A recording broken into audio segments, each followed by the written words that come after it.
This episode of Remodel Revolution is brought to us by Total Air and Heat, North Dallas's premier heating and air conditioning company. Give them a call, 972-881-0020, or contact them at totalair.com today. Boy, I tell you what, when it reaches 100 degrees here, down here and deep in the heart of the great state of Texas, most people start thinking about the mountains. How do I get out of this hot weather? And for all my lifetime, we've always just jumped in the car. We head up to the mountains in Colorado. They're the closest ones and the most beautiful. And we've developed quite a reputation up there in Colorado, us Texans. Some people like us and some people don't. But I have some friends up there that everybody likes because they're great people. John Taylor, welcome to the show. Hey, Alex, thank you so much. And I've got bad news for you. It was 100 degrees here yesterday. We're having a heat wave, and our electricity has gone out. So, having Texas weather. You know, I don't feel sorry for you. You're in the mountains. Deal with it. That's true. And we still don't have cockroaches, so there's that. You have cold water in your streams, and we don't. We do, but it's still great to be up here, and the folks from Colorado have learned to accept us folks from Texas. And you know what? I think all these people coming from California helps us out quite a bit. So yeah, that's right. That's right. They make us look better. They do, for sure. So you've been up there 10 years or so? A little bit over. Kim and I came up here and we bought actually our first house in 2012, and we had an energy company, and we found Fort Collins sort of by accident, and we fell in love with the place, and we said, you know, if we could live next to these mountains, do we think we want to go back to Dallas? And for once she agreed with me, and we've been here ever since. Well, I tell you, we were talking earlier, and I've spent quite a bit of time in my life in Colorado. I love the state. I love the people. It's just such a beautiful place to be, and a wonderful place to be in the summertime. So congratulations on that. And you do primarily residential real estate. Is that correct? That is correct. And so, go ahead. Yeah. So, you know, when I started thinking about how I wanted to round out my career, I had been in commercial real estate and had done commercial banking. And I thought, you know what, this is a great place to do this. Colorado, Fort Collins area is always in the top 10 happiest, best places to live. And people always want to seem to move here. So we've got a lot of people coming actually from all over the country, not just Colorado and Texas. And it's turned out to be a really rewarding thing to be doing here in Fort Collins. Yeah, Fort Collins is just such a great town. I remember it from back in the 70s when it was I think it was a little college town back then. Let's talk about some of the challenges that were, I guess the sense I'm getting with the people that I've been interviewing around the country is that this is just sort of a national thing that's going on.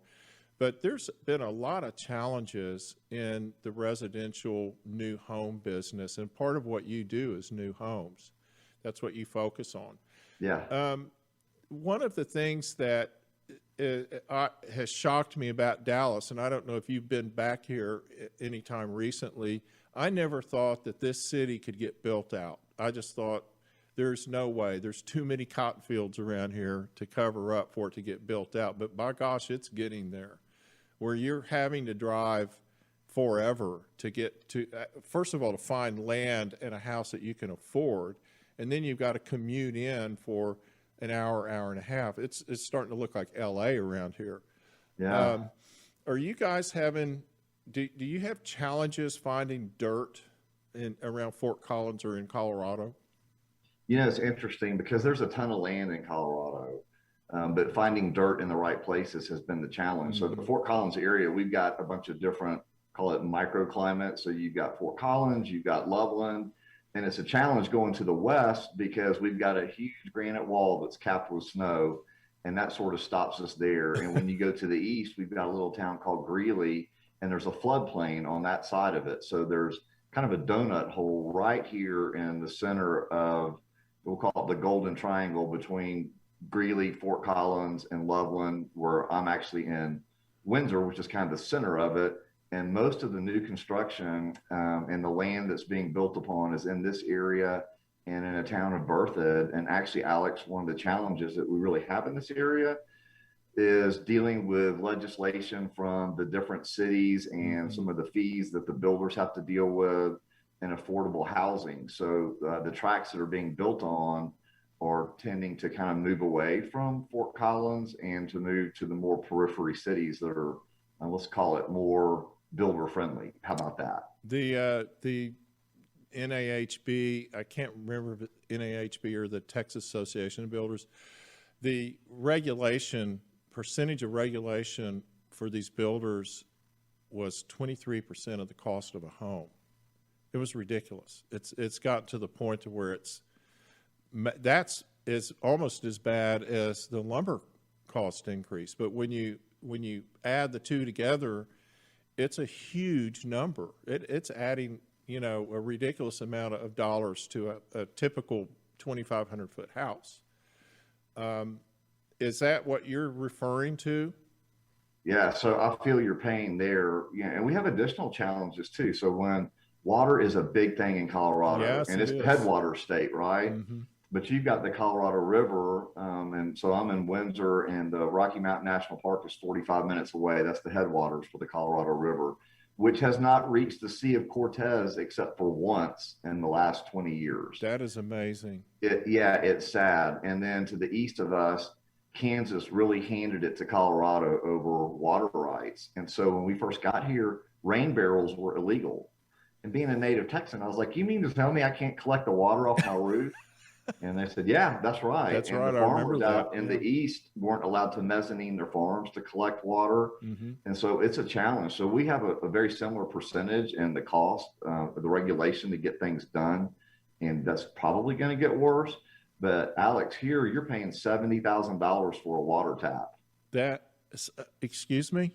$70,000 for a residential water tap. For an $800 water tap? Yeah. So to have rights to put a water tap in your home from any of the local municipalities is about 70 grand. That is unbelievable. Yeah, it's stunning. And so that's just the water tap. What other kind of regulations are they dropping on you? Well, it varies from city to city. And so I really sort of look at Boulder is probably our analog, and Boulder's unusual because, you know, the median home price there is about 1.25 million. In Fort Collins, that keeps sort of etching up a little bit, and it's somewhere in the, call it, $550,000 range. But we're trying to figure out how to do affordable housing, right? That's the big challenge for everybody. And the ideas that keep coming back are all ideas that say, yeah, we need to push all these costs over to the builder. Right. Which, if you can tell me how that calculus works, that you push all the costs to the builders for them to build a cheaper home, I'd love to hear how that works, but I haven't been able to figure it out. Well, of course, and we've been having these arguments with cities ever since I've been in this business for 40 years. And so I've sat down at the Dallas City Hall arguing with those folks for years and years. And we're doing the same thing here, and we're hearing about inclusionary zoning. We're hearing about linkage fees. There's even people having discussions about 1% growth rate caps, which both Berthoud and Lakewood tried that 10 years ago and they almost went broke. Well, So and the builders, you know, from the builder's perspective, I know guys that are saying, well, you know, I'll just take a little bit out of maybe my contingency fee, or I'll work a little cheaper, or I'll cut some corners. At the end of the day, you're affecting the quality of the house. You're affecting the business's ability to make a profit. It doesn't do anybody any good. In the city, what are they gaining out of this but easy money? I mean, there's no reason for a $70,000 tap fee. That is absurd. yeah, it is absurd. And that's what the builders wrestle with, right? So I hear this a lot. I sit on the board of directors of the Northern Colorado HBA, and we wrestle with these things. And one of the biggest things that the Home Builder Association does that nobody knows about is, you know, they've got political action committees, and we've got a governmental affairs committee, and we do ton of lobbying at the state, local, and national level to have the builders' voices heard. But Here it has almost become impossible to build a home for under $400,000, That which to is, me is a stunning price, right? And a year ago, that was $300,000, way back a year ago. And mhm, so builders are doing things here like they're shrinking the real estate, so they're putting homes on postage size lots, right. which doesn't appeal to a lot of people. And then they're cutting back on some of the upgrades, and then they're doing away with basements. And it's funny because in Texas nobody really has basements, Right. which we should because it's hot there. That's But right. everybody in Colorado wants a 3-car garage and they want a basement, whether it's finished or not. Hmm. And it's a real problem when builders want to sell something with a crawl space, but the consumer has to make decisions on either what are the things that I'm going to let go of, or we've got a terrible saying here called drive till you qualify. Yes. At $400,000. I mean, you're cutting Yeah. out, and I was, when you said that, my first thought was you're cutting out first time home buyers. I mean, You know, they just can't qualify for it. And think about if you're a college student or you just got out of college, you have college debt, you want to get, maybe you got married, and you've got some kids, you want to get your first house. This is not helping.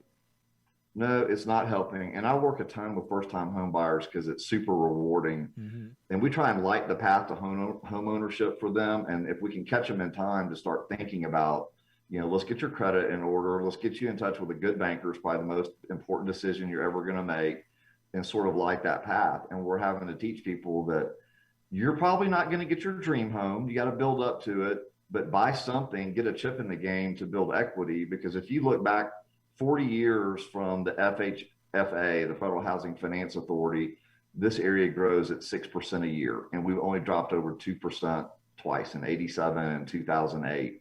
This year, by comparison, has been a little bit bubbly, but not like Florida or California or Vegas or any of those places. And so it's a pretty good bet to just get involved in real estate early. And people, I met with a couple yesterday, 2 years later, they've got 2 kids and they're ready to upgrade. And they're like, John, we're so glad we bought this house in Milliken because now we've got $100,000 in equity we can use to move over to buy next home. That'll So cover you, that'll cover the lumber bill. yeah, just The about. additional lumber bill. I know it's That's really sad. sad. Yeah. And to give you an idea of what it's like in our resale market, and of course, the lower in pricing you go, the more competitive it gets. But we have 5 to 20 offers for every single listing. How many? 5 to 20 Oh my gosh. offers competing. And so me and my partner Stephanie Woodard, in the last, call it 90 days, have had about $7 million in listings from 250 up to $1 million. And they just evaporated for over asking price off the market. But I have a couple now that moved here, living in a hotel, qualified to 480, put a contract in on a home at 405, and to win it, we had to write a contract for 450 with an escalation clause to 465, which got pushed to 461, and to have appraisal gap language in there to pay up front for the appraisal. That is amazing. Hey, Well, we need it's to a take kick in the just teeth. we need to take a quick break. If you'll hang on, Okay. we'll be about a couple minutes, and then I want to talk about some of the remodeling industry, some of how that's going, and Okay. and continue our discussion. We're talking with John Taylor. He is a realtor in Colorado. This is a fascinating discussion, and as you guys know, I've been talking to people from all over the country, and I'm getting the same story over and over. It's pretty amazing.